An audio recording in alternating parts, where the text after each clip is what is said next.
एक ओर देश में लोकसभा चुनाव चल रहे हैं और दूसरी ओर बाजार में जबरदस्त उतार चढ़ाव देखा जा रहा है। वोलैटिलिटी इंडेक्स जो छोटी अवधि में कीमतों में उतार चढ़ाव को लेकर बाजार अनुमानों को बताता है, उसमें मंगलवार को जोरदार तेजी देखी गई और इंडेक्स 9% से ज्यादा उछला और इंडिया विक्स सितंबर 2022 के ऊपरी स्तर पर पहुंच गया। ये करीब 20 महीने की सबसे बड़ी तेजी है। बाजार में इस घबराहट के पीछे लोकसभा चुनाव के नतीजों को लेकर अनिश्चितता एक बड़ी वजह है। चुनाव रिजल्ट से पहले बाजार के एक वर्ग में घबराहट फैली है, जो बाजार के मूड को अनडिसाइसिव बना रहे हैं। निवेशकों के बीच इन सब को लेकर चिंता बढ़ रही है। हाल ही में ब्रोकरेज हाउस एंटीक के हवाले से एक रिपोर्ट आई थी और अब नोमुरा ने भी चुनाव वोटिंग परसेंटेज और शेयर बाजार के बीच लिंक पर अपनी राय रखी है। चलिए जानते हैं क्या कहती है ये रिपोर्ट और कैसे बाजार पर पड़ेगा असर। नमस्कार, मैं हूं तन्वी सिन्हा और आप देख रहे हैं बिज तक। दरअसल मीडिया में ऐसी कई रिपोर्ट्स आई हैं जिसके अनुसार पिछले बार के मुकाबले कम मतदान प्रतिशत रहने का असर चुनाव नतीजों और शेयर बाजार पर देखने को मिल सकता है। मार्केट पार्टिसिपेंट्स का कहना है कि मतदान प्रतिशत को इस बार जरूरत से ज्यादा तवज्जो दी जा रही है, जो इस बार प्रतिशत में 2019 के मुकाबले कम रहा है। लेकिन मार्केट के दिग्गजों का कहना है कि कम वोटिंग का असर शेयर बाजार पर नहीं पड़ेगा। ग्लोबल ब्रोकरेज फर्म नोमुरा ने कहा है कि ये आकलन कि बीजेपी का गढ़ माने जाने वाली सीटों पर कम मतदान के कारण पार्टी की स्पष्ट जीत पर संशय हो रहा है और इसके चलते बाजार में गिरावट आई है या आएगी, ये बिल्कुल गलत है। ब्रोकरेज फर्म का कहना है कि वोटिंग कम होने का कोई भी असर शेयर बाजार पर नहीं पड़ेगा। ब्रोकरेज ने रिपोर्ट में लिखा कि 4 चरणों में 66.9% मतदान हुआ है, जो 2019 में रहे 67.4% मतदान से थोड़ा ही कम है। वहीं अगर 5वें चरण के वोटिंग के बाद डेटा को देखें तो ये 65.63% मतदान रहा है। इसके अलावा कम मतदान होने से कोई भी स्पष्ट संकेत भी नहीं मिलता है। इससे पहले जब भी मतदान प्रतिशत कम रहा है तो नतीजे सत्ताधारी पार्टी की हार और जीत दोनों के पक्ष में ही रहे हैं, ऐसा नोमुरा कह रहा है।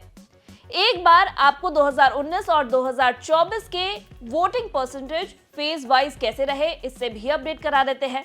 लोकसभा चुनाव 2024 के पहले चरण में 66.14%, दूसरे चरण में 66.71% और तीसरे चरण में 65.68% वोटिंग दर्ज की गई। 2019 के मुकाबले 3 चरणों में इस बार कम वोटिंग हुई थी। हालांकि चौथे दौर में 96 सीटों पर 59.16% मतदान हुआ, जबकि 2019 में इन सीटों पर 59.12% वोटिंग हुई थी। 5वें दौर में सभी 8 राज्यों में 60.48% मतदान हुआ है। नोमुरा ने कहा है कि वोटर टर्नआउट और सत्ता विरोधी लहर का कोई स्पष्ट संबंध नहीं है। रिपोर्ट में कहा गया है कि भारत में 1950 के दशक के बाद से मतदान का प्रतिशत औसतन 69.1% रहा है और 1980 के दशक के बाद से हुए चुनावों में ये थोड़ा अधिक यानी कि 61.8% है। इसीलिए अगर 2024 में वाकई वोटर टर्नआउट 66.9% पर समाप्त होता है, तब भी मतदान ऐतिहासिक औसत से बहुत अधिक होगा। हालांकि नोमुरा ने कहा है कि 1 जून को एग्जिट पोल और 4 जून को फाइनल रिजल्ट तक अनिश्चितता बनी रहने की संभावना है। वहीं नोमुरा ओपिनियन पोल को सही मानता है, यानी कि बीजेपी सत्ता में बनी रहेगी और अपने दम पर बहुमत हासिल करेगी। नोमुरा ने रिपोर्ट में कहा है कि ये नतीजे निवेशकों की चिंताओं को दूर करेंगे। केंद्र में नीतियां पहले की तरह जारी रहेंगी और मैक्रो फाइनेंशियल स्टेबिलिटी बनी रहेगी। Global financial services company Investec bank ने कहा है कि व्यवहारिक जरूरत यह है कि बीजेपी बहुमत के आंकड़े यानी कि 272 तक पहुंचे और एक स्थिर सरकार बनाए। इसने कहा है कि 303 सीटों जो कि 2019 में बीजेपी को मिले थे, उससे अधिक सीटें अलग बीजेपी को मिलती है तो इससे संकेत मिलेगा कि बीजेपी की देश में पैठ बढ़ रही है। इसने हाल ही में एक रिपोर्ट में कहा कि सट्टा बाजार संकेत देते हैं कि भाजपा लगभग 300 सीटें जीतेगी। बता दें, इससे पहले ब्रोकरेज फर्म एंटीक ब्रोकिंग ने एनडीए और बीजेपी के चुनाव परिणाम को लेकर एक बड़ा दावा किया। एंटीक ने एक रिपोर्ट में कहा कि बीजेपी शायद 370 और एनडीए 410 सीटें नहीं जीत पाएगी। एंटीक ब्रोकिंग का कहना है कि ऐसा हो सकता है कि भाजपा के लीडरशिप वाले एनडीए भले ही 370 से 410 सीटें ना जीत पाए, लेकिन फिर भी इस चुनाव में एनडीए की सीटें 2019 की 553 सीटों से ज्यादा रहेगी। एंटीक के मुताबिक बहस मौजूदा सरकार की संभावनाओं पर है, क्योंकि वोटर टर्नआउट में गिरावट आई है।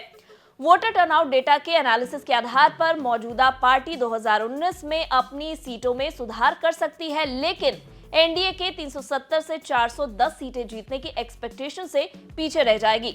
एनटी के मुताबिक इस सीटों के उम्मीद से कम रहने के पीछे कम वोटर टर्नआउट एक बड़ी वजह है। एनटी के मुताबिक 2019 के वोटर टर्नआउट चेंज और 2014 की विनिंग मार्जिन पर किए गए एनालिसिस से पता चलता है कि हाई विनिंग मार्जिन के साथ जीती गई सीटों पर वोटिंग टर्नआउट में गिरावट आई है और बीते चुनाव में कम मार्जिन के साथ जीती गई सीटों को इन चुनाव में खोने की संभावना ज्यादा है। वहीं पिछले दिनों दिग्गज निवेशक मार्क मोबियस ने भी भारतीय शेयर बाजार को लेकर अपनी राय दी। मोबियस का मानना है कि अगर भारतीय जनता पार्टी की अगुवाई वाले एनडीए को 400 से अधिक सीटें मिलती हैं तो भारतीय शेयर बाजार में तेजी आएगी और ये अच्छा प्रदर्शन करेंगे। इसके साथ ही ये भारत की इकोनॉमी के लिए भी अच्छा रहेगा। मोबियस ने बताया कि अगर एनडीए को 2019 के बराबर सीटें मिलती हैं तो बाजार एक दायरे में कामकाज कर सकता है। ऐसी स्थिति में बाजार में खास उत्साह नहीं होगा। वहीं अगर एनडीए को 250 से 300 सीटें मिलती हैं तो बाजार के लिए यह बुरी खबर हो सकती है। उम्मीद है आपको इस वीडियो में दी गई जानकारी पसंद आई होगी और आपको क्या लगता है इस बार के चुनाव में कौन सी पार्टी जीत हासिल करेगी, हमें कमेंट कर जरूर बताएं।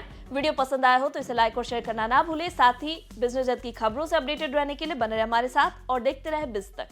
बिजतक आपके लिए लाया है प्रीमियम मेंबरशिप प्रोग्राम, जहां आपको मिलेंगे कई सारे फायदे, जिनमें मार्केट न्यूज़लेटर, लाइव चैट पर आपके सवालों के सबसे पहले जवाब, मार्केट आउटलुक, वीकेंड पर मार्केट स्कैन, एंकर्स के साथ चैट और भी बहुत कुछ। इस प्रीमियम सब्सक्रिप्शन में 3 तरह के प्लान हैं, सिल्वर, गोल्ड और प्लैटिनम, जिनकी शुरुआत मात्र 159 रुपए महीने से होती है।